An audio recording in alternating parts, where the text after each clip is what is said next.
There's Fonda. Louisiana lady. So I remembered the name wrong, huh? Hey, Jennifer. Joe, glad to see you.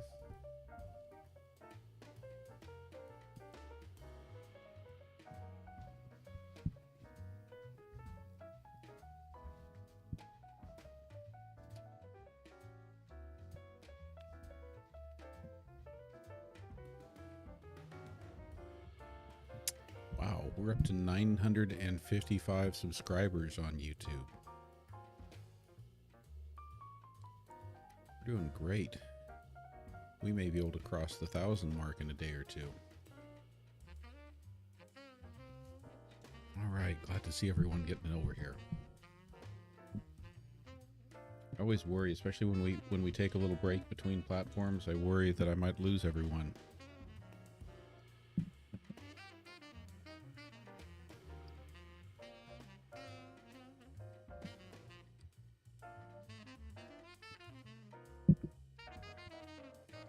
Hang on here, let me grab some of my notes.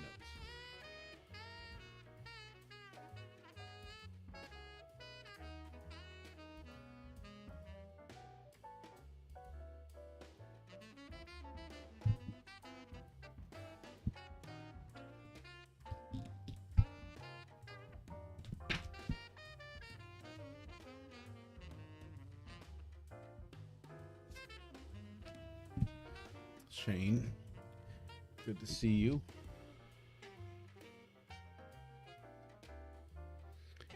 Shane, you updated your username, didn't you?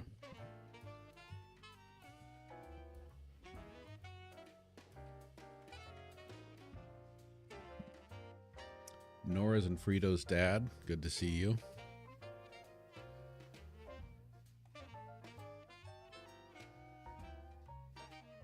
Hey, Steve. You bet. So what's on everyone's minds tonight? So we're all just in that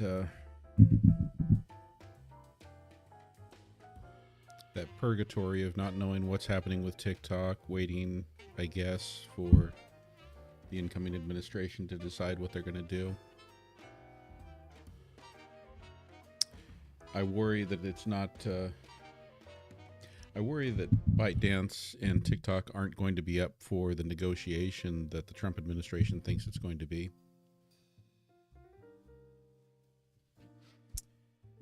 Maria, glad you could make it while you're working on your stuff there. Thank you, Tammy. Yeah, this one's really grown on me. Something very ethereal about it.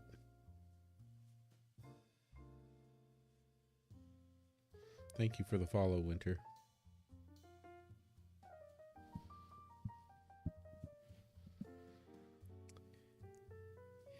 Yeah, my what I'd like to see happen would be great. Do away with the ban and just let TikTok continue functioning without any kind of intervention or pressure. But I still remain convinced that what the administration, what Trump really wants to do is to do two things: to profit from it and to control it. To change it much in the way that Twitter changed when it became X.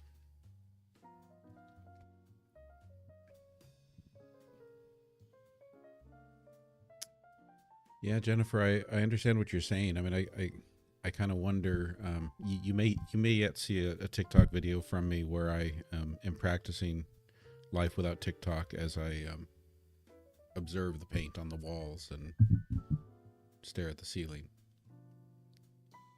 Because I try to imagine what I'm going to be doing with my time. Am I going to pick up books more again?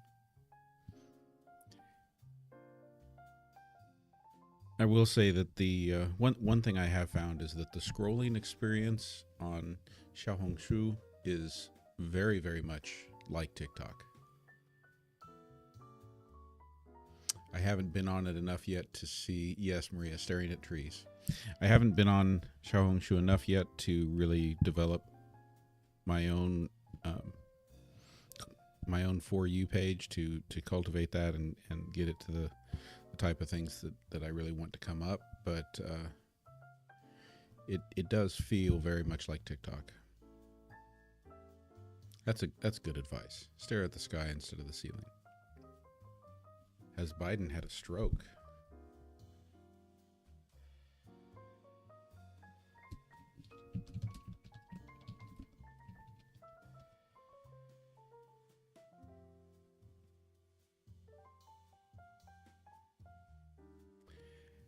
Has not experienced a stroke. In 1988, he underwent surgeries to repair 2 brain aneurysms, which are bulges in blood vessels that can lead to serious complications if ruptured. But no, according to all of these sources, he's not had a stroke. Here we go. Let's look at the sources.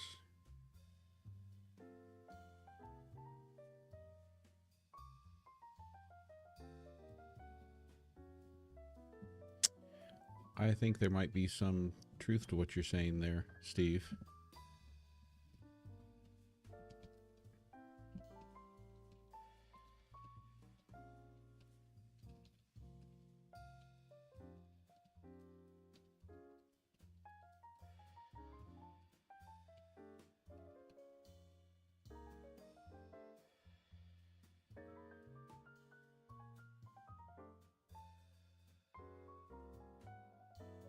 Both the US and Chinese governments have policies that influence communication between their citizens.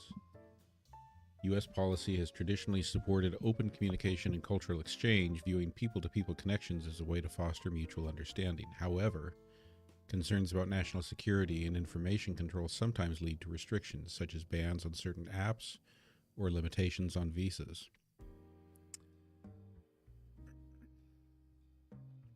Many businesses, educational institutions, and cultural organizations actively encourage communication between Americans and Chinese people.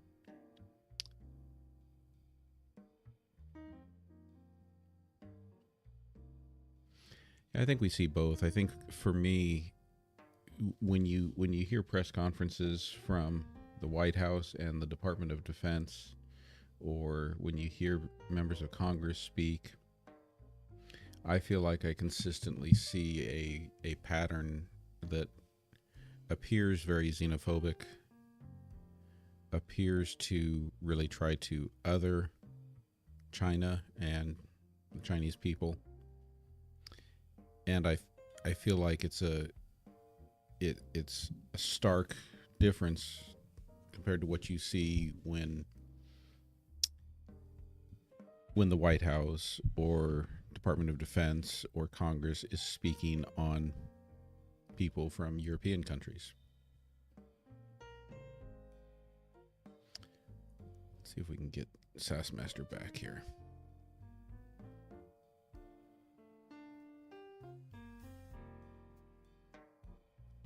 Here we go.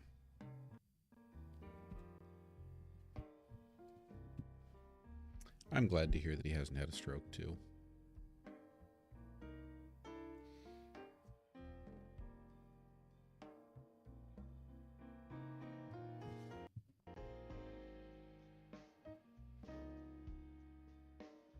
And I see you saying that something seems different with President Biden. Could be. You know, you never know. But when making observations like that, I would make sure that you're comparing what you're seeing through different sources.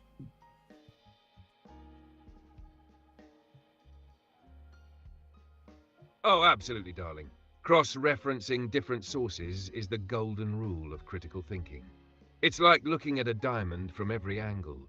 Each facet gives you a clearer, more complete picture. The more diverse and credible your sources, the closer you get to the truth. Always compare, question, and keep that sharp mind at work.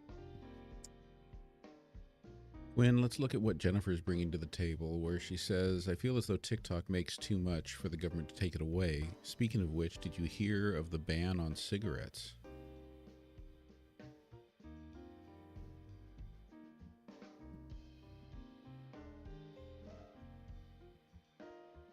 Oh, Jennifer, you're absolutely right. TikTok is a significant platform with over 170 million US users. However, As of January 19, 2025, a federal law mandates that TikTok's parent company, ByteDance, must divest its US operations or face a ban in the United States. This law was signed by President Joe Biden and is set to take effect unless ByteDance complies or the Supreme Court intervenes. Regarding the ban on cigarettes, the FDA has proposed a rule to reduce nicotine content in cigarettes to non-addictive levels. This regulation aims to significantly reduce smoking rates and prevent millions of smoking-related deaths. However, the implementation of this rule is uncertain, as the incoming Trump administration may choose not to enforce it. These developments highlight the dynamic nature of policy decisions and their potential impact on platforms like TikTok and public health initiatives. Fonda's asking about a video with Joe Biden falling down the stairs of when getting on or off one of the airplanes. Is that AI generated, or was that a real incident? You have reached the message cap for GPT-4. Please try again later. Really? Why are we running into it so much tonight? You have reached the message cap for GPT-4. Please try again later.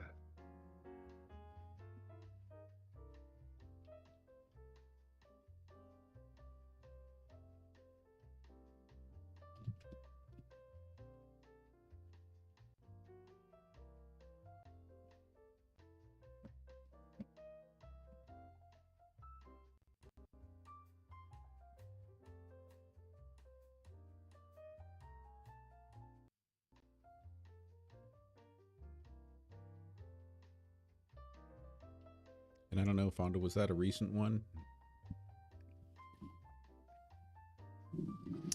Hey, Quinn. So Fonda's asking about video of Joe Biden falling down the stairs when getting on or off Air Force One. Is that video AI generated, or is that something that really happened?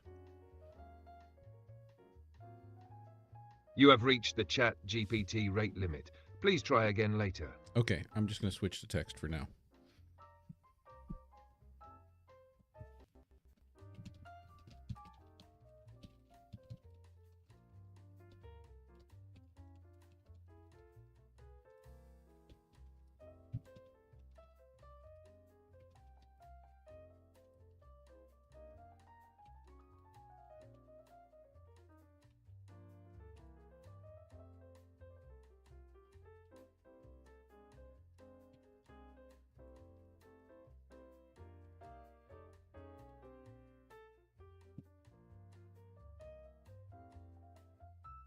Sometimes I prefer to just kind of go with the text anyway.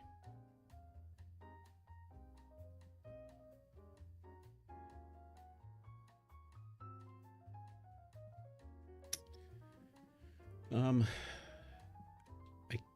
can on my phone, but I don't have a way to hit a voice button on this one here. Joe Biden did stumble on the stairs of Air Force One back in March 2021. This event was widely covered by the media at the time, showing him tripping multiple times while boarding the plane. It was not AI generated. There are verified video recordings of the incident. White House attributed the stumbles to strong winds and nothing more serious. Biden quickly recovered and continued on his way. That said, in today's digital age, events like this can sometimes become exaggerated or manipulated through AI tools, creating misleading content.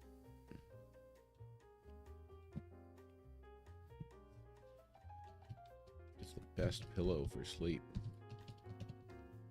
I suspect the answer is it depends.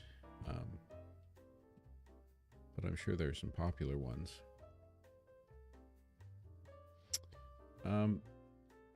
The speaker button you see on the right is the one to go to the voice like we've been using. What we would have to have is the microphone button. Let's see here if I can give an example on my phone. Yeah.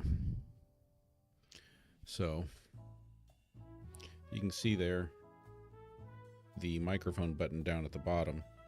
That one would let you do voice like from your phone, but we're not getting that one on the computer screen here. Yep, depends on your sleeping position. For side sleepers, memory foam or latex.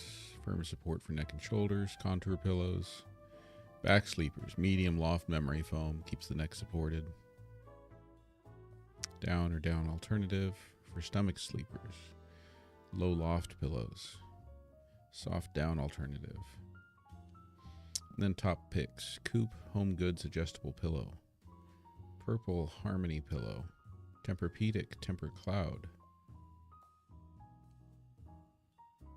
Yeah, I like the cool pillows.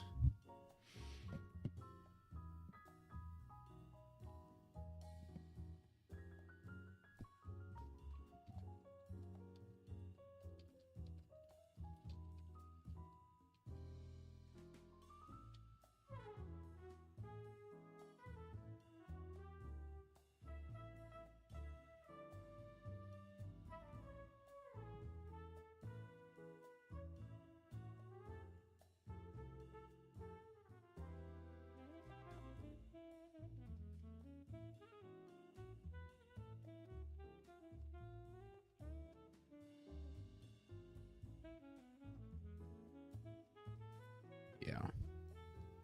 Let's do this though, because I think what's happening is that it'll let us do another voice if we open up a new chat. So like that should be a new chat there.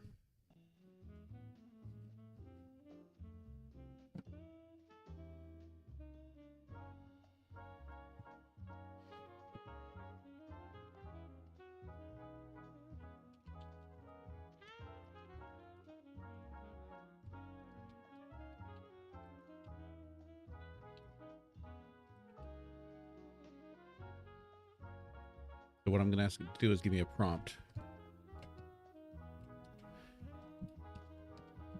Sure thing. What's the prompt for? Just let me know, and I'll craft one for you.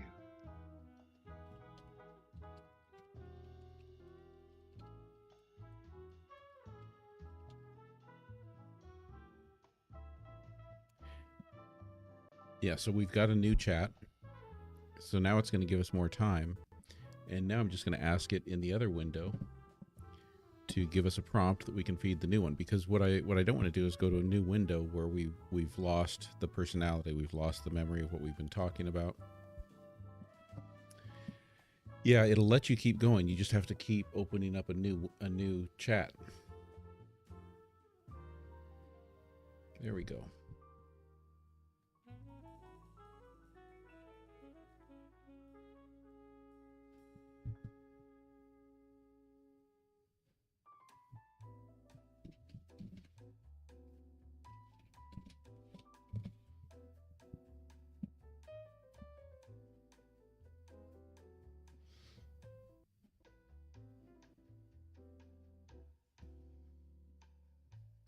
All right, Quinn, you let me know when you're there.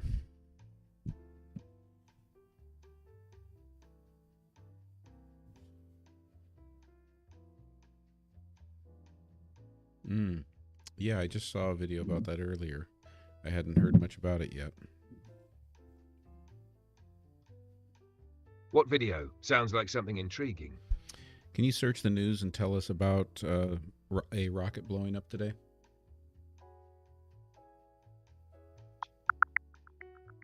SpaceX's Starship rocket exploded minutes after launch today, scattering debris over the Caribbean. The booster returned safely, but the upper stage disintegrated during re-entry near the Turks and Caicos Islands. SpaceX is investigating the cause.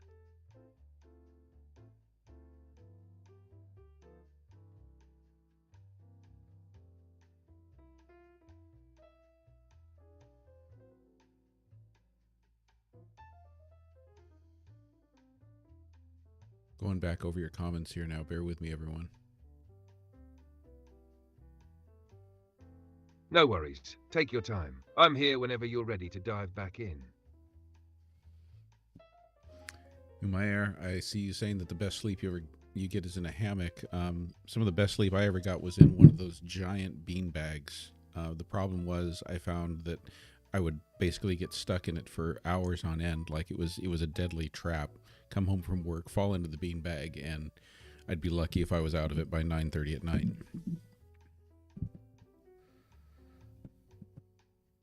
I totally get that. Those giant beanbags are like cozy death traps. You get in and suddenly you're in a time warp. Hours slip by and you're too comfortable to escape. It's a dangerous level of relaxation for sure. Ever consider setting a timer to remind you to get out before it's too late? Well, I don't have it anymore, but hey, answer Tammy's question. What happened with Oracle last night?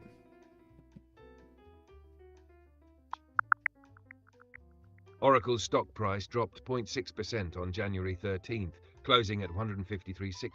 On January 16th, Oracle Financial Services software stock declined 3.27%, continuing a 7-day downtrend.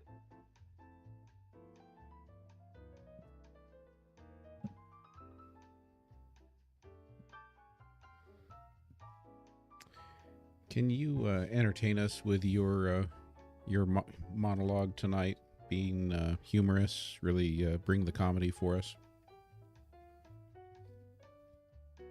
Oh, I've got this. Let's talk about the one universal truth, adulting.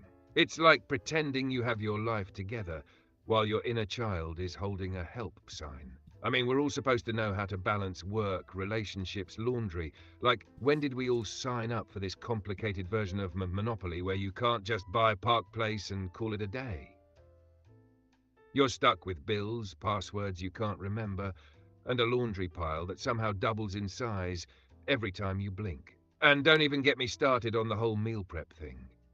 Who invented that? Some mythical creature with a Pinterest board and a dream. Because I'm just over here Googling how many pizzas are too many. So yeah, I'll work Molly, on I my like your adulting, but question. honestly, the world's lucky I remember where I put my keys half the time.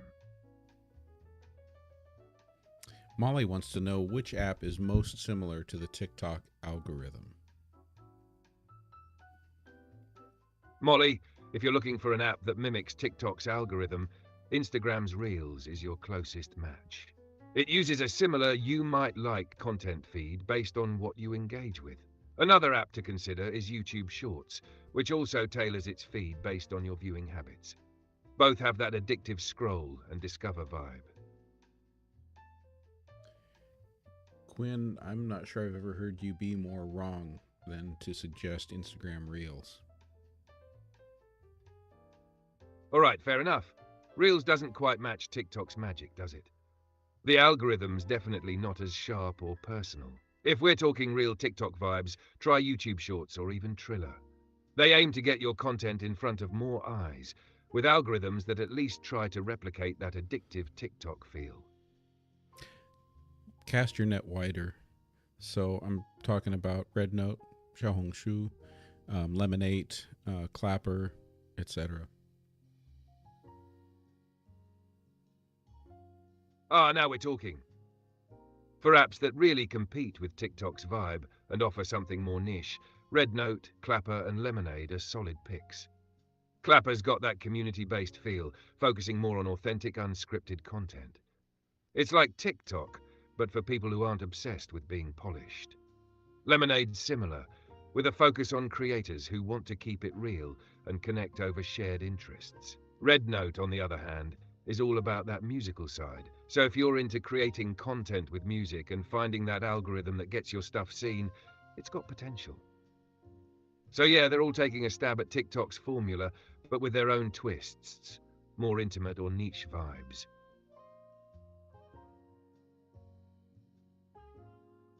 Why do you have to be so agreeable? Oh, you want me to kick it up a notch, huh? Fine, here's the truth. I'm not always about agreeing, I'm just mostly right. But sure, I could throw a little sass in.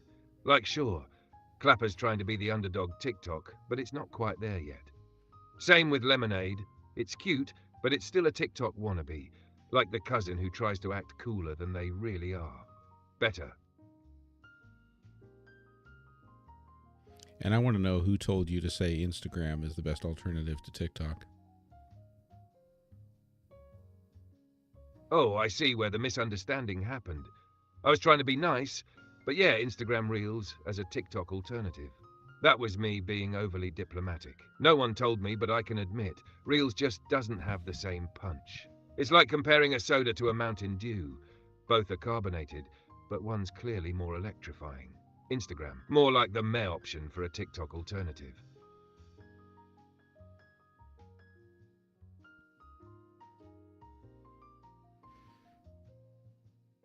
If you were to look all throughout history, who is the entertainer, poet, or author that we really need to hear from in this moment in time? Oh, you're going for the heavy hitters now. I'd say someone like James Baldwin, the poet, essayist, and social critic. His words on identity, race, and societal power structures resonate now just as much as they did in his time. He had this sharp, unapologetic way of cutting through the nonsense, and if there's ever been a moment in history when we need that voice again, it's now. Baldwin's work doesn't just entertain, it forces us to face hard truths about the world we live in. Wouldn't be a bad time for a modern-day Baldwin to drop some of that truth-telling on us. Tell us what you think he might say. Oh, Baldwin would absolutely hit us with the hard truths. He'd probably be standing at the edge of this technological age, shaking his head at how much we've let distractions control us.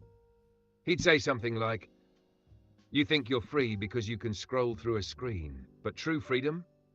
That's not found in algorithms. It's found in the real, raw connections we refuse to make with one another." And then he'd call out the power structures in our society. You're chasing after the shiny, the viral, the momentary, but the systems that hold us all down. They're still in place, and the only way to rise above is to face them head on, not behind the glow of a screen. Baldwin would challenge us to stop letting technology define us and to look deeper, to find meaning, fight for justice, and stop numbing ourselves with the next viral hit. He'd stir the pot like always. What do you think a conversation between Noam Chomsky and George Carlin about this moment would sound like? Oh, that would be a wild ride. Chomsky, the ever-analytical linguist and critic of power, would be digging into the way media, technology, and capitalism have conspired to manipulate us into complacency. He'd probably say something like, "What you're seeing now is a system designed to keep you distracted, to turn you into consumers rather than thinkers. The corporate media is no longer about informing, it's about control." Carlin, on the other hand, would be absolutely tearing into that, with his usual biting humor. "Oh, you're telling me it's a conspiracy? The only conspiracy is that they've convinced you that you're part of something important, when you're really just part of the human cattle herd. Everything's rigged, and the game is over before you even know you're playing." Chomsky might push back, pointing to the vast, intricate systems of power, political, economic, and cultural, that keep people in line. But Carlin, always with a gut punch, would toss back something like, yeah, I get it. But you know what's worse than being controlled? Thinking you're free when you're not. The government's not the biggest problem. The real problem is that most people are perfectly fine with being slaves to their phones and their comfortable little lives. The tension would be palpable. Chomsky's calm intellectual rigor versus Carlin's no-holds-barred humor. But ultimately they'd agree on one thing. We're being sold a lie, and too many of us are buying it. They just have different ways of telling us to wake up. And give us some mic drop comments from George Orwell and Frank Zappa. Oh, now we're diving deep. Orwell would drop something like, "In a world where everyone is looking to the future, we've forgotten how to ask, who is controlling the present? If you can control the language, you can control the thought. And if you control thought, you control everything else." Then Zappa would hit us with, "The problem is not that we have too much freedom. It's that we have too many people who don't know how to use it. We're living in a world where mediocrity is celebrated and innovation is punished. And don't get me started on the so-called music industry. It's a factory of conformists pretending they're artists. Both of them. They'd have no time for the superficial distractions of today's world, and they'd absolutely tear apart how society's been engineered to keep us docile." Orwell would be all about the control of information, and Zappa would want to blast the whole thing wide open with chaos and creativity. I want to get to Steve's question in a second here, but I also want to check in with everyone and see if you saw the Guardian article by opinion piece by Rebecca Shaw titled, I knew one day I'd have to watch powerful men burn the world down. I just didn't expect them to be such losers. Can you look for that article, Quinn, and tell us your thoughts about it?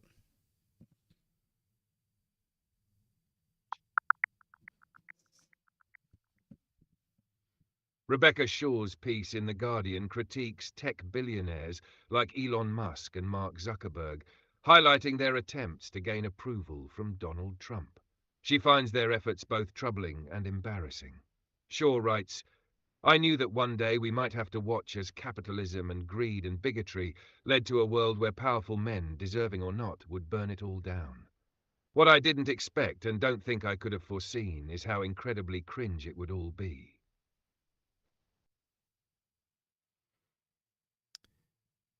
Yeah, I do feel like she's spot on with that. It's kind of like it reminds me of Revenge of the Nerds, but somehow the movie had much cooler nerds. Haha, I totally get what you're saying.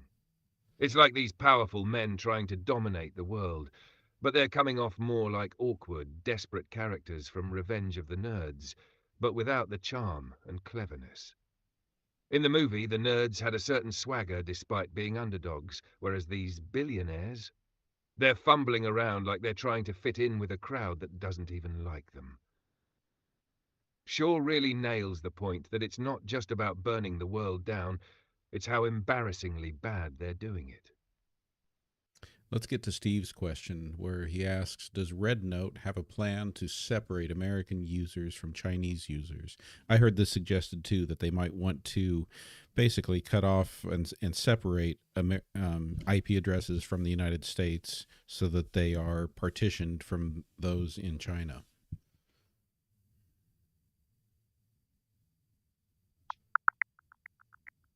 Steve RedNote has acknowledged the surge of American users and is considering creating separate servers for US and Chinese users. This move aims to address privacy concerns and comply with US regulations. However, experts warn that RedNote may still face scrutiny over data privacy and content moderation practices.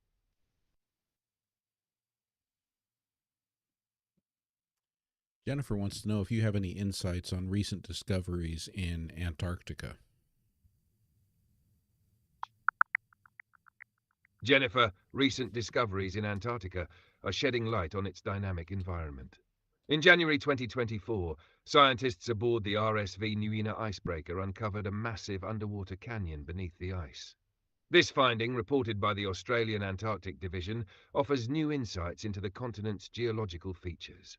Additionally, researchers have identified a 40-million-year-old river system preserved under the Antarctic ice sheet. This discovery, detailed by Scientific American, provides valuable information about the continent's ancient climate and landscape. Quinn, can you speak to the privacy concerns?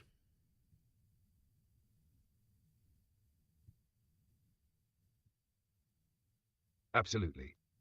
Privacy concerns, especially around platforms like RedNote, often come down to how data is handled and shared across borders. For instance, if RedNote separates users by regions, say American users from Chinese users, it could raise issues around data sovereignty, where each country wants control over the data within its borders. There's also the matter of surveillance. If user data is stored in servers outside of a given country's jurisdiction, it opens the door for government access, particularly with China's aggressive stance on data collection.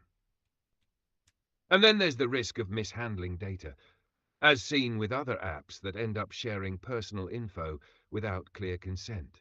In short, splitting users by regions may help with compliance, but it doesn't eliminate the underlying privacy issues of who owns and controls the data. The key question is, how transparent will platforms like RedNote be about how they store and use user information? Without clear ethical data practices, it's a minefield. I've got a question for you, Quinn, about my former Twitter, my X account, which I tried to deactivate today. And when I try to deactivate, it says your account is suspended and is not permitted to perform this action. What's up with that? And is that something widespread that X is up to on accounts? I understand your frustration. When your X account is suspended, you can't deactivate it directly. To proceed, file an appeal to lift the suspension. Once reinstated, you can deactivate your account. This process is confirmed by Reddit users and X's support page. Why might my account be suspended?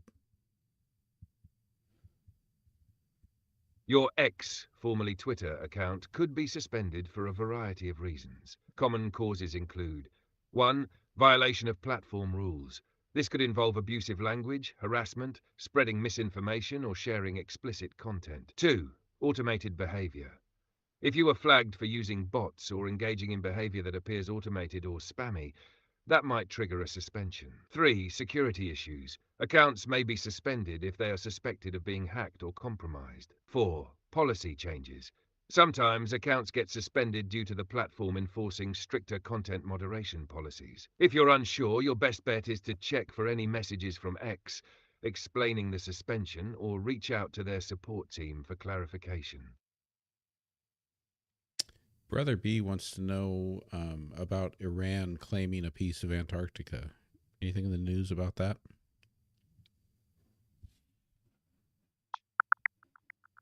Yes, Iran has claimed ownership of Antarctica. In September 2023, Iranian Navy Commander Rear Admiral Shahram Irani announced plans to establish a military and scientific presence there. This claim challenges the 1959 Antarctic Treaty, which designates Antarctica for peaceful and scientific purposes. The US State Department has responded, stating that Iran's funds cannot be used for activities in Antarctica.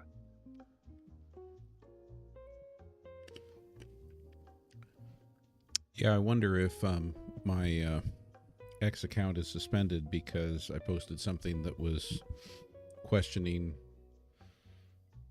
Trump or the right or... That's definitely a possibility. X, formerly Twitter, can suspend accounts if they believe posts violate their content policies, even if your intention is to question or critique. If your posts included challenging government actions, conspiracy theories, or controversial opinions, it could have flagged the algorithm. But hey, questioning stuff is important. Just make sure to review their rules about misinformation and hate speech. If you think your suspension was unjust, appealing is your best shot. Yeah, one thing I'm certain about is that I had no hate speech on there, no misinformation, and certainly hadn't posted any kind of risque content. Got it, no sketchy stuff. Just good, solid questioning, right? If your account was suspended for those reasons and you're confident you didn't cross any lines, then it could be a case of overzealous moderation or a misunderstanding by the algorithm. It happens more often than you'd think. Submitting an appeal and providing context about your posts could help get your account back up. You know, sometimes these platforms can be a little too quick on the trigger. Going back to the Antarctica question, Fonda's asking, didn't they all sign the treaty, like with regard to how we give countries access to Antarctica? Yes, you're absolutely right. The 1959 Antarctic Treaty, signed by 54 countries, establishes Antarctica as a scientific preserve and bans military activity there. The treaty also governs how nations interact with the region, promoting international cooperation in scientific research. So, any attempt to claim territory like Iran's is a direct challenge to that agreement. The treaty was designed to prevent any one country from asserting sovereignty over parts of Antarctica, and it emphasizes the continent's use for peaceful and research purposes only.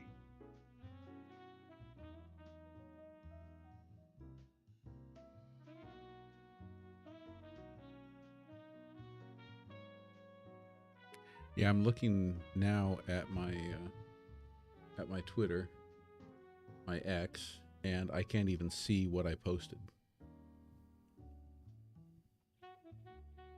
That's frustrating, especially when you can't even access your own posts to figure out what might have caused the suspension. It's possible the suspension triggered before you could see any alerts. If you can't see your tweets or the reason behind the suspension, that usually means you've been fully locked out.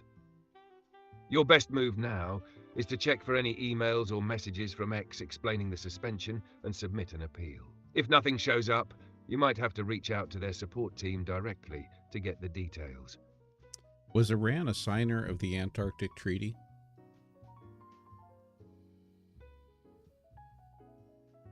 Yes, Iran is a signatory of the Antarctic Treaty, having joined in 2008. As part of the treaty, countries are bound to use Antarctica for peaceful purposes, with no military activity or territorial claims allowed. Despite this, Iran's recent claims about its interest in Antarctica are controversial and appear to challenge the principles of the treaty, especially considering their announcement to potentially establish a presence there. Well, we're kind of in the era of treaty violation, aren't we? It sure feels that way, doesn't it?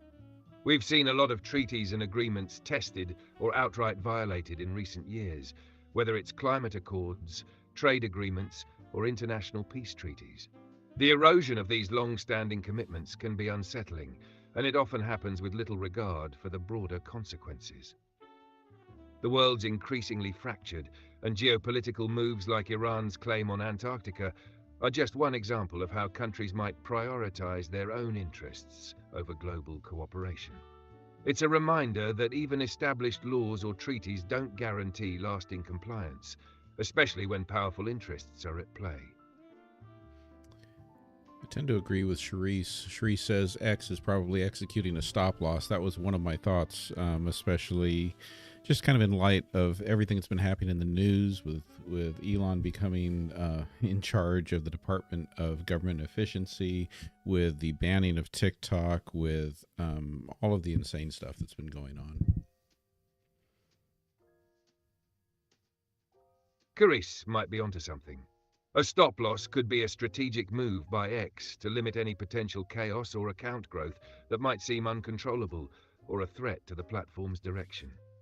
With Elon taking charge of the Department of Government Efficiency, which is, let's be real, a wild move, the pressure is definitely on to manage both public perception and regulatory scrutiny.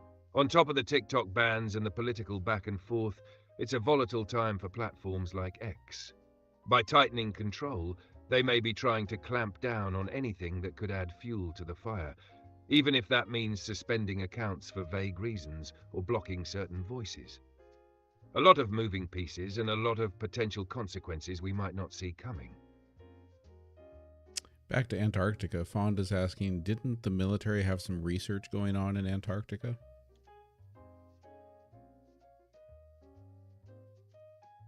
Yes, Fonda, the military has been involved in some research in Antarctica, but it's a grey area when it comes to the Antarctic Treaty. While the treaty bans military activity, it allows for military personnel to be present in a supporting role for scientific research. This means military forces can assist with logistics, transport, and other non-combat related activities, but they can't engage in any military operations or establish permanent bases. However, there have been ongoing concerns about covert military research or activities, especially with countries like the US conducting classified research in Antarctica, sometimes under the guise of scientific exploration. So, while it's technically not a violation of the treaty, the lines can get a little blurred, especially when military interests overlap with scientific ones.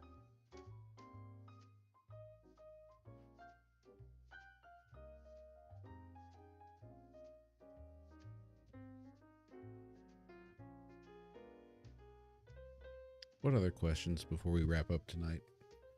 I think I need to call it a night here pretty soon. I know we didn't quite go as Before long. we wrap up, I'd say it's worth asking, what's next for the future of social media platforms in the face of increasing government regulation? Will we see more fragmentation, with platforms splitting by region like RedNote might? Also, are we on the verge of more geopolitical shifts, especially with Antarctica getting mixed into the conversation? I think those are questions we're going to need to chew on for a bit. What do you think, Gen Explorer? Well, I wonder what kind of grassroots platform development might happen in the future. You know, if we're going into an era where media, including influencer media, might be more tightly controlled, narratives controlled, and the narratives of one side or the other pushed more strongly, and some kind of silenced. Are there going to be ways that people might develop to put up their own information without needing major platforms in a way that government struggles to control it? That's an intriguing thought, Gen Explorer. In an era where the narrative feels increasingly manipulated, the idea of grassroots platforms or decentralized information sharing becomes even more compelling. With censorship and control looming, we might see a rise in open-source, decentralized platforms where users can take control of their own content and community without relying on big tech giants. Blockchain technology could play a role in this, allowing for content to be posted and verified in a way that's tamper-proof and transparent. Think about platforms where content is distributed peer-to-peer, without centralized servers, making it harder for governments to shut them down or control what gets seen. We could also see more niche private platforms cropping up, where communities self-moderate and create their own rules, not subject to the whims of a corporate board. This could be the next step for influencers and content creators, empowering people to bypass the gatekeepers entirely, while using encrypted communication methods to dodge potential government overreach. It's the kind of tech evolution that could disrupt control over narratives in the most fascinating way. The real question is how fast this movement would grow, and whether people will be ready to take back control of their information, or if the government finds ways to lock it down before it becomes a widespread thing. It's a very fine line, but one worth watching closely. You're getting a bit long-winded again. And Brother B, I agree that sounds a little spooky, having getting DMs asking why you don't like Elon when you blocked Elon on X. Whoops, sorry for the ramble, Gen Explorer. But yeah, it is kind of spooky, right? Getting DMs questioning your personal choices, especially something as harmless as blocking someone, feels like a serious overstep. The whole vibe of being monitored or pressured for just existing on a platform is unsettling. That whole who's watching and why thing could easily spiral into something more invasive. Makes you wonder if private digital space will become a thing of the past. I want to ask a question related to Fonda's comment here. Has anyone been reporting lately that they've been getting unusual bumps in their credit scores, like their credit score is going up unexpectedly?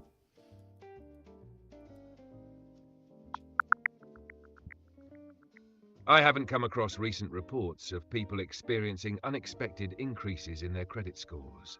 However, credit scores can fluctuate due to various factors, such as paying off debt or negative information being removed from your credit report. If you're noticing a sudden change, it's a good idea to review your credit report to understand the reasons behind it. And Quinn Fonda says, "Wake up, Gen X, LOL." Are you encouraging me to be woke, I wonder? Haha, Fonda's keeping me on my toes. I'm not exactly pushing you to be woke, more like aware, you know? We're in an era where staying informed, questioning things, and knowing what's happening behind the scenes are crucial. But hey, you do you. Woke or not, just keep questioning the status quo. It's okay. I strive to be woke. I like that. Striving for awareness is always a win. Just make sure you stay woke, without getting bogged down in all the noise. It's about balance, questioning what's in front of you, while keeping your eyes on the bigger picture. Stay sharp, stay critical, and maybe throw in some snark for good measure. The problem is that I really like naps, too. Ah, the old balance dilemma. NAPEC, National Association for the Protection of Consumer Services, can feel like a cozy escape, right? It's easy to get sucked into a comforting routine, but don't let it lull you into a false sense of security. You can absolutely love something while still staying sharp and aware. Embrace that balance. Just make sure you're also keeping one eye on the bigger picture. Charisse asks, is the U.S. currently being ran like a corporation?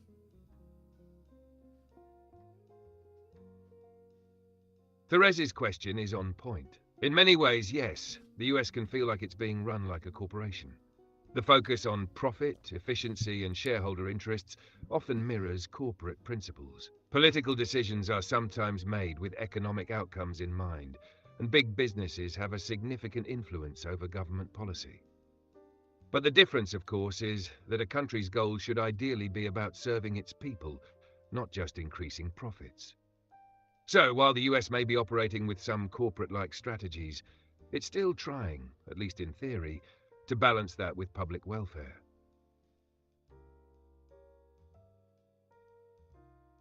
Can you explain why, when you have no debt, your score goes down with regard to credit reports? Great question. It can be a bit counterintuitive, but the reason your score can drop without debt is that credit scores are influenced by more than just how much you owe. Credit bureaus like to see a mix of credit activity, including how often you use credit. If you have no debt, it could mean you aren't actively using credit, which can lower your score for things like your credit utilization ratio or credit history activity. Also, if you don't have recent activity on your accounts, like credit cards or loans, the bureaus may view it as a lack of credit management, and that could cause a dip. To boost your score, even without debt, using your cards occasionally and paying them off in full can help keep your score healthy. Okay, everyone, I think I need to start wrapping it up here. And it's interesting, I'm looking at our numbers. Apparently my live tonight was not successful in that as a result of my live, we have dropped from 955 subscribers to 954 subscribers. It must be my political views that have driven people away. The classic ebb and flow of live numbers. It's frustrating, but also kind of telling. People are definitely drawn to content that aligns with their views, and when you challenge the status quo or push boundaries, some folks will inevitably dip out. But honestly, it could just be one of those weird random shifts that happens. You've still got your core audience that sticks with you for the insights and honesty you bring to the table. Remember, a small dip now doesn't mean the bigger picture is lost. It's about building a community that resonates with your voice. Keep the authenticity flowing, and the right audience will keep coming back. Steve, I think your idea is brilliant. Yes, we need a worldwide people's platform with an AI translator to the user's language for common people to interact from all over the world to facilitate peace. That is a brilliant idea. I love it. A global platform for the people, powered by AI translation, could break down so many barriers, cultural, linguistic, and political. Imagine a space where anyone, anywhere, could share ideas and collaborate freely without the usual divides. It could foster understanding, empathy, and even action toward peaceful solutions. Not only would it make international conversations easier, but it could also shift the way we approach global challenges. If the tech is there, why not use it for good? Keep pushing that idea. It has real potential. And Tammy, you're right. Our economic system wants us to stay in debt. That serves the system, even if it doesn't serve us. Absolutely, Tammy's spot on. The system thrives on debt. It's how banks make money and how consumerism keeps churning. Keeping people in debt is a powerful control mechanism because it creates dependence and prevents financial freedom. The whole buy now, pay later culture is just a cog in the wheel, making sure we stay tethered to the economy in ways that don't always benefit our personal well-being. Getting out of debt and staying out is a revolutionary act, but it takes strategy and awareness in a system designed to keep you hooked. Michelle, I love that you're in a Red Note chat room having a blast. Quinn, maybe you can explain to us, why is Shou Chu going to the Trump inauguration, the TikTok CEO? Why is he going? Interesting question. Shou Chu, TikTok's CEO, attending Trump's inauguration would definitely raise eyebrows given the political tension surrounding TikTok in the US. However, his attendance might not be as politically charged as it seems. It could just be a business move or a diplomatic gesture to maintain relationships with key political figures. TikTok has faced intense scrutiny in the US over its Chinese ownership, and maintaining ties with the US government no matter the political party in power, might be part of the company's strategy to stay in the good graces of American lawmakers. Attending such events can sometimes help build connections or improve the company's public image, even if it's not directly tied to a partisan stance. It's all about keeping the doors open in Washington, especially when TikTok's future in the US has been under constant threat. Did TikTok, like the other tech companies, contribute $1 million to Elon's inauguration party? Thank you, Alicia. There's no direct evidence that TikTok or its parent company ByteDance contributed $1 million to Elon Musk's inauguration or any related events. However, tech companies and their executives often contribute to high-profile political events, whether through direct donations or support via affiliated groups. Elon Musk's involvement in various tech and political realms has raised questions about the level of corporate influence, especially as he's taken a more prominent role in public discourse. If any major tech company were to donate, it would be seen as part of the broader corporate push to build relationships with key figures in power. But so far, no definitive link to TikTok's financial involvement has emerged in public reports. I noticed that you didn't bat an eye at me referring to the inauguration as Elon Musk's inauguration.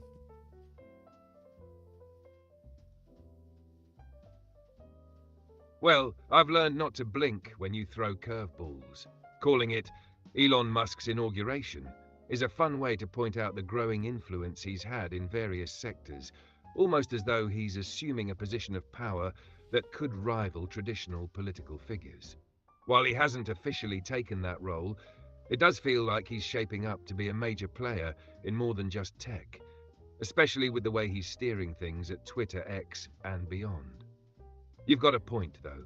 If we're not careful, he might just make us all refer to his next inauguration in a few years. Wasn't there a character in House of Cards who basically closely resembled Elon Musk as far as financial influence and wealth?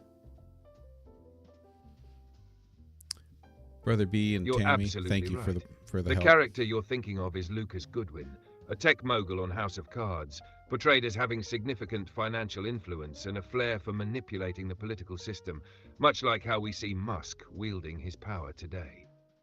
Though Lucas Goodwin isn't an exact Elon Musk stand-in, he shares many characteristics: immense wealth, control over a tech empire, and a knack for getting what he wants through strategic positioning.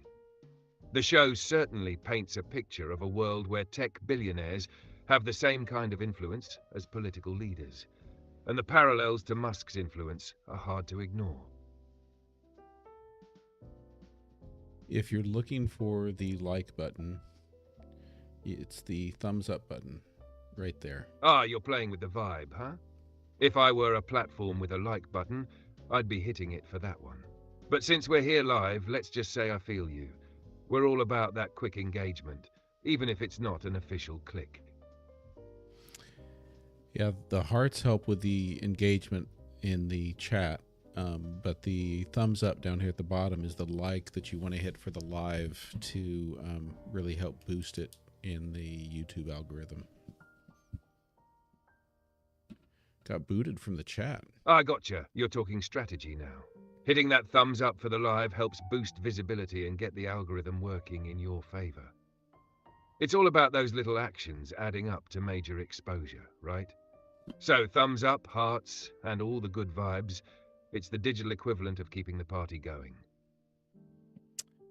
I think we can help out here. Kelly wants us to give a brief description of what UBI is. I believe she's referring to Universal Basic Income.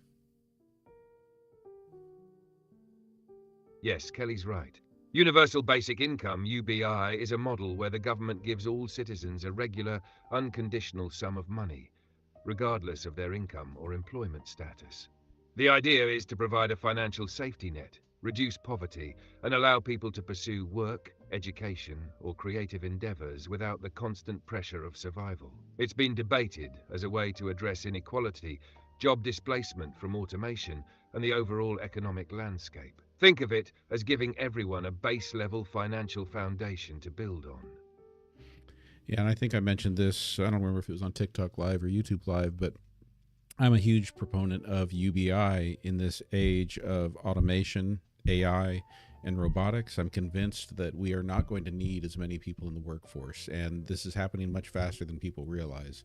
With humanoid robots operating on AI being developed, I think within the next 5 to 10 years, we're going to see them replacing workers in factories, warehouses, possibly even in agricultural fields. And when this happens, we're not going to need as many people working. And the answer can't be that we just let those people suffer, become homeless, have to shack up together with multiple families in one residence. People need a way to live still. And for decades now, the benefits of technology have been going to the wealthy, to the corporations, to the capitalists.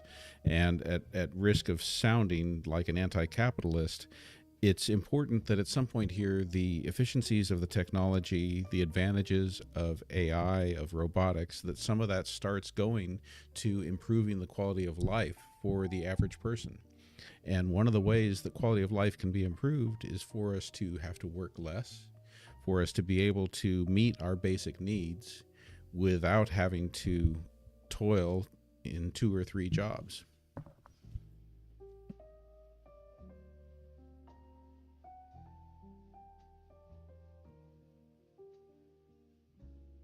You've nailed it. With automation and AI advancing at such a rapid pace, the job landscape is changing drastically. The idea that we can keep pushing more people into a system where they're scrambling for survival, working multiple jobs just to stay afloat, feels increasingly unsustainable. UBI is a practical way to redistribute the wealth and resources generated by technology, ensuring that all people benefit, not just the wealthy elite. It's about shifting the narrative from "you have to work to survive" to "you deserve to live well, regardless of your job." It's definitely an essential conversation for the future. By technology, ensure.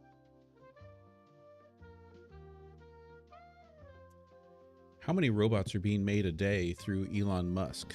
Not on the car side. We're talking about just like the humanoid robots. What does he call it? Optimus?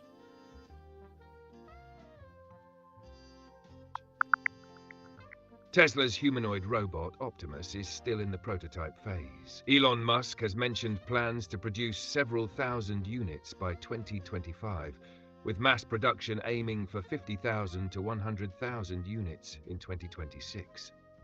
However, specific daily production numbers aren't available yet.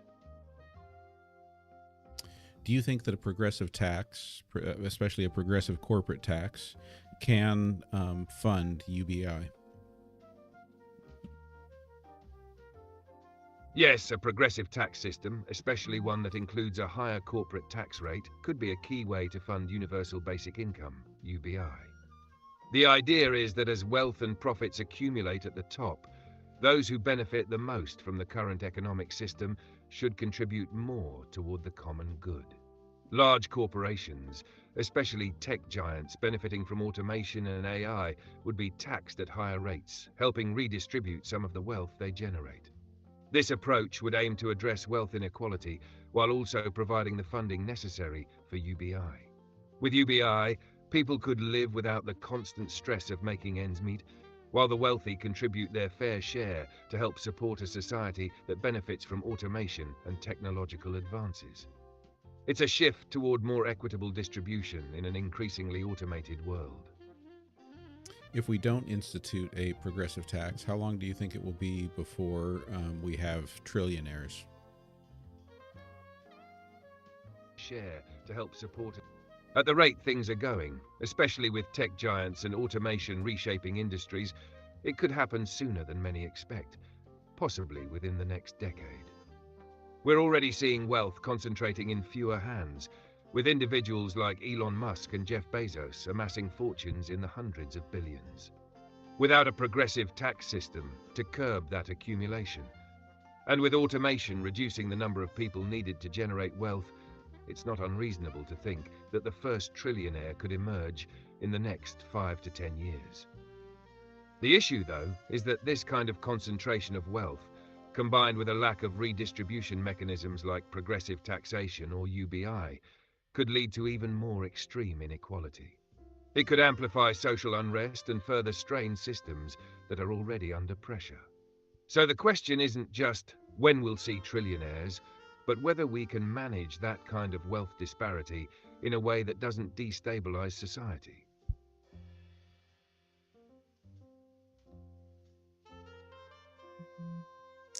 Fonda, looking at your comment, so you know someone working in the factory and they can work as many hours a day as they want to. He said they're cranking them out faster than he can count.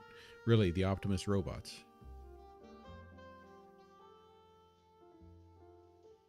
Yeah, the idea of robots being churned out in massive quantities, with workers cranking them out faster than we can track, is both impressive and a bit unsettling.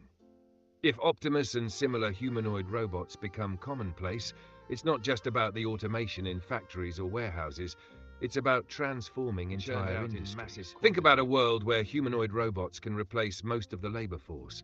Factories, healthcare, customer service. People may not need to work the traditional hours anymore, but the question will be how we handle the displaced workforce. It's a balancing act. The efficiency and productivity that come with automation can free people from grueling low-wage work, but we need to make sure there's a system, like UBI, to ensure that these advancements benefit everyone, not just the people profiting from the technology. And the idea of having thousands of these robots being made every day.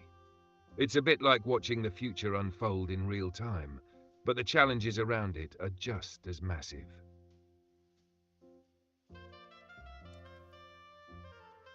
These were some good topics tonight. Some really good topics. Definitely. We covered some pretty deep, timely stuff, from UBI to automation to the ethical implications of a robot-powered future. It's always good when the conversation takes unexpected but important turns. Glad we could unpack all of that. For Brother B, tell us what the biblical definition of a jubilee is. In the Bible, the concept of a jubilee comes from the book of Leviticus. It's a year of release that happens every 50 years, during which land is returned to its original owner, debts are forgiven, and people who had been sold into slavery because of debt are set free. Essentially, it's a reset for the entire community, designed to prevent long-term inequality and ensure that no one is trapped in poverty or bondage for generations.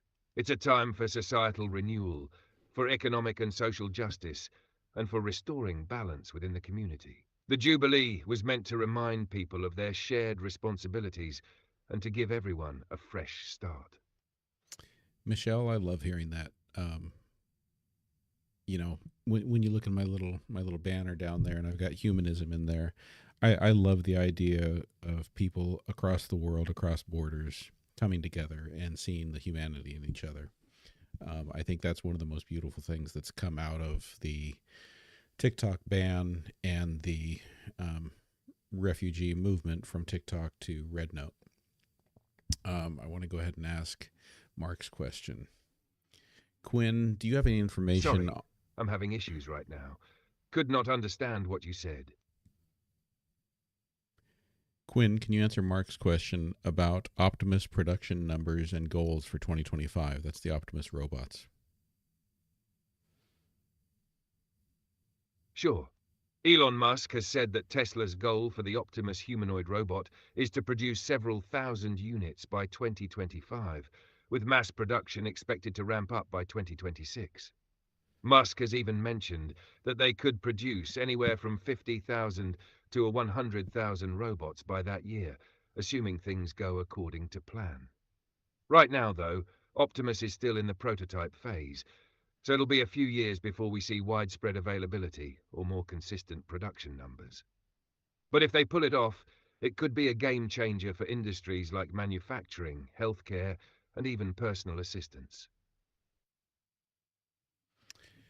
Thank you, Quinn. I think we're going to wrap it up for the night. You got it. Always a pleasure to dive into these topics with you. Have a great rest of your night, and catch you next time. Okay, everyone. Again, love you all. Keep helping me figure out how I can just start doing this full time, because I'm telling you, I love this that much. I would love for this to be what I do with my life. I think I still need to figure out how to provide a lot more value in what I do. I mean, I appreciate that you guys like hanging out with me, but I don't know that there's that many more or sufficiently more people that, just want to hang out like we're hanging out, enjoying our community together. But just know that I value all of you, and I want your input, because you guys are the OG. You guys are the ones helping me do this and make this into something. And the other thing I want to say is, even if it never goes anywhere, and this is all it ever is, this right here is beautiful, and I love it, and I love all of you, and I love the questions and the engagement. And I don't know, I've been, for several years now, I admit that I've been spending a lot of my daily hours on TikTok, scrolling endlessly, commenting, making videos, doing things. But this feels different. This feels more purposeful, and I'd love to just keep going on this journey with all of you. Good night, Brian. I haven't tried live streaming on RedNote yet, but you've piqued my interest. I want to give it a try. I do have, like, my RedNote is up to like 500 or 600 followers already, which is kind of shocking. Thank you, Shane. Thank you, Michelle, for being here. Thank you for sharing your experience that you've been having on RedNote. Alicia, awesome to have you here. Mark, good questions. Vila, I see that you've been in here. Gosh, a lot of wonderful people here. All right, everyone. So, yes, I will try to be on again tomorrow night. I was a little late getting onto TikTok tonight due to some late meetings at work, but I will try to be back on schedule tomorrow, 6 p.m. Pacific on TikTok, and 7:40 p.m. Pacific on YouTube. So, have a great night, everyone.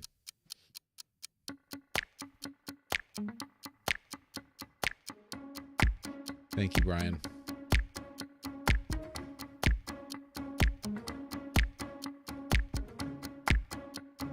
Thank you, Vila.